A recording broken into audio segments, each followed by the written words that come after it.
اومدم نون بخرم.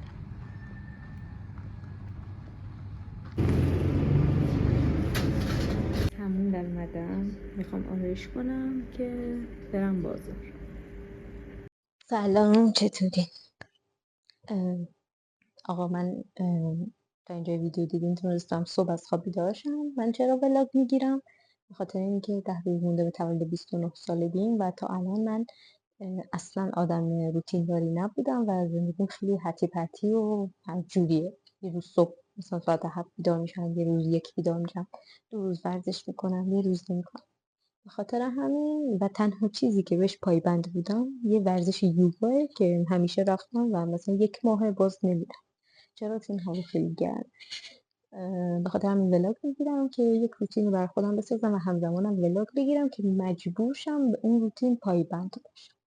چرا؟ چون من ADHD دارم و گاهام به خاطرش دارو میخورم و ADHD هم خیلی شدیده.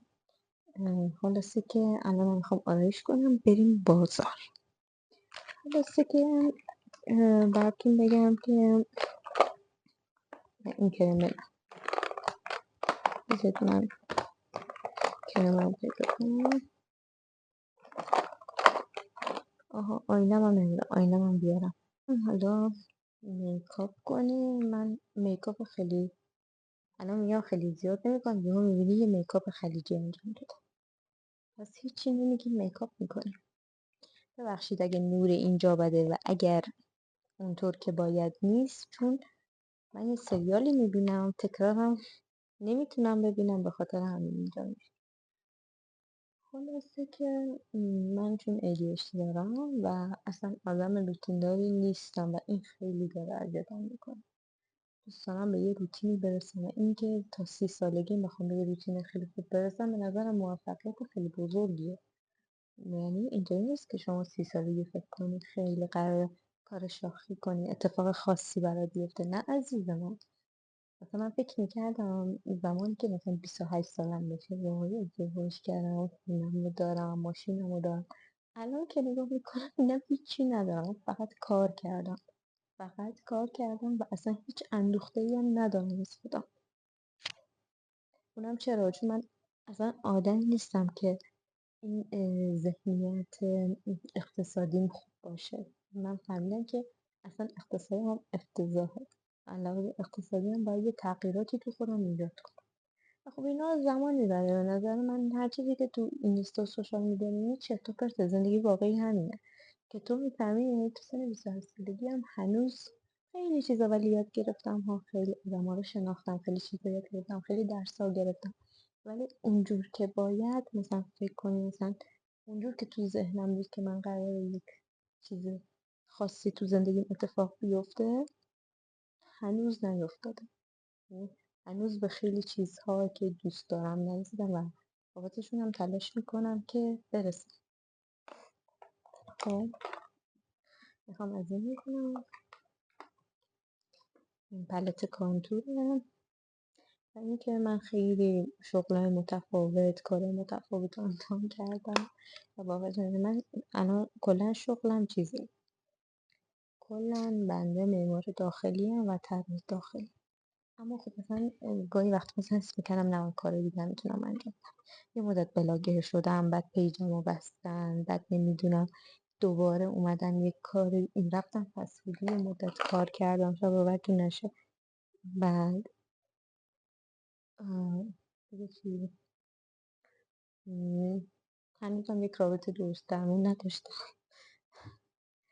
و شغلم دوباره عوض کردم، دیدم به طراحی داخلی علاقه دارم، کلا به محتوا ساختن و طراحی داخلی علاقه دارم. بعد دیگه براتون بگم دیگه خلاصه تا اینجای کار تا سن 28 خیلی اتفاقات تو زندگی افتاده که میتونم یک فیلم ازش بسازم. اینطور نبوده خیلی راحت بگذره و بگم آره خیلی مثلا زود گذشت و تموم شد و فلان. نه، کلی اتفاق برام افتاده و عجیب غریب که به مرور حالا همشونو میگم، ولی فعلا میخوام ولاگ بسازم و با هم بدید نمیدونم ولاگ بسازم و اینکه کلا با هم دیگه به یک روتینی برسیم. دارم اگر قرار به روتین برسم کلا در این راستا مفید باشم. خیلی دوست دارم آدم مفیدی باشم برای بقیه. یکی از اخلاقامه که حس میکنم گاهی وقتا از دستم در میره و خیلی زیادی میشه، اما نه اینطورم نیست. بعد من خیلی آدم کم حرفیم، گاهی وقتا حرف کم میارم. مثلا گاهی وقتا برای این ولاگ میگیرم که میگم مثلا خب چی بگم الان براش، مثلا حرف چی بزنم. خیلی آدم حرف تعریف کنی نیستم.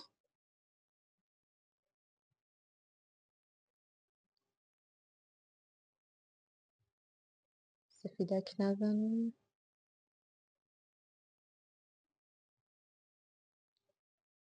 خلاصه که نمیدونم من ولاگ خوبی رو شروع کردم یا نه، ولی دوست داشتم که از این راه ولاگم شروع کنم، نه از راه. البته من همیشه ایده های زیادی تو ذهنمه، ولی موقع اجرا وسطش کم میارم و ول میکنم. خیلی خودم کوبیدم دیگه، خدایی حق نیست. خب برم آرایشم رو انجام بدم کامل، بعد دیگه بریم.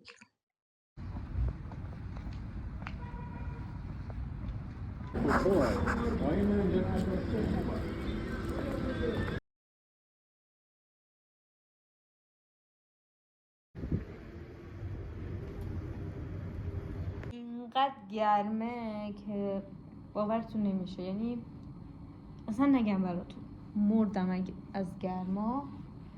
بعد من دیگه پارچه‌مو بردم دادم خیاط، بعد مرسوم دوستم دیگه. الان واقعا سرم گیج میره اصلا. بعد باید برم سر کار. الان ساعت 7. من باید برم سر کار، چون اونجا محل کارم یه جایی که باغه و خیلی گرمه، به خاطر همین مجبورم شبا برم سر کار. مثلا تایم عصر و غروب برم سر کار اوکی باشه. خلاصه که بعد یکم خوابم میاد، چون من در طول روز همش لشم و استراحت میکنم. الان خیلی خوابم میاد، یک جوری هم یعنی. و قهوه هم خوردم ولی نمیدونم الان باز گیجو من کرد. خدایا تنبلی تا کی؟ نمیدونم اسمشو بذارم تنبلی، اسمشو بذارم چی، نمیدونم. ولی هرچی که هست، واقعا بعضی وقتا یک سری آدم ها رو میبینم که انرژیشون خیلی بیشتره و هر روز کار میکنن، هر روز فعالیتشون مداومه. واقعا حسودی میشه. و وقتی میفهمم که این موضوع اصلا دست خودم هم نیست و الان هم هورمونام به هم ریخته دیگه، بدتر شده دیگه، واقعا حالم بیشتر بد میشه که چرا من باید این مدلی باشم ولی بقیه خیلی راحت روال زندگیشون رو طی میکنن. از طرف دیگه میگم خب خدا رو شکرت که من حداقل تنم سالمه، بدنم سالمه، میتونم خیلی از کارامو خودم کنم. ولی یک چیزی که روحی و درونیه رو تو تاثیر میذاره و از پارسال این اتفاقات روحی و درونی من 1000 برابر بیشتر شده، چون کلی اتفاقات عجیب تو زندگیم افتاد تو طول 1 سال و اینا هی بیشتر رو من تاثیر داشت تا الان که به اینجا رسیدم. دیگه این هم صحبت که من نمیدونم چند نفر قراره این ولاگو ببینن. امیدوارم تعداد زیادی ببیننش و اینکه ببینیم چی میشه. برم آمادشم برای سر کار. کارفرما نیومده و ما باید بشیم دم در تا کارفرما بیاد، معطل بشیم. داره شام میخوره. ماسکارا پوشیدم، الانم شروع کنم.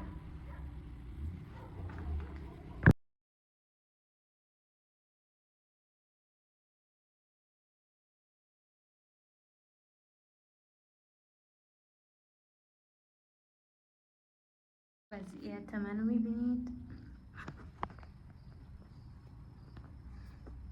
خستم،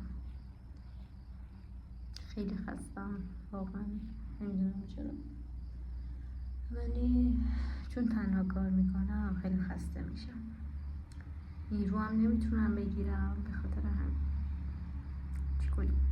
سلام، برگشتم خونه، الان ساعت 11 شب. برگشتم و دستامو میبینید، با دستامو بشورم، اول آرایشم پاکنم و این که بگم پر تو حلقم از این پودر مخمل هست، یعنی نگه چند تا با هم داره کینو بندازی توش، یعنی نمیدونین چقدر پودر ریخت تو حلقم، تری که زدم تر فرش بود و بعد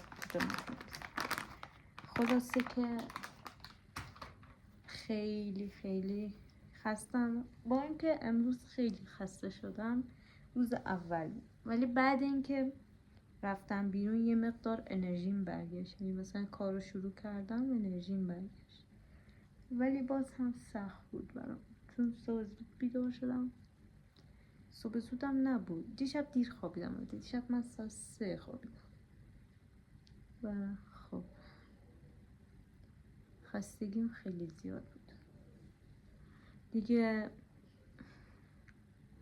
امیدوارم بتونم همینطوری پیش برم و تحمل کنم. الان خیلی گشنمه، عجیب گشنمه ها، و بقیه هم خونه نیستن، رفتن مهمونی، منتظرم غذا برام بیارن. خلاصه که اینطوری. خب دیگه صورتمو تمیز کنم، لباسمو عوض کردم،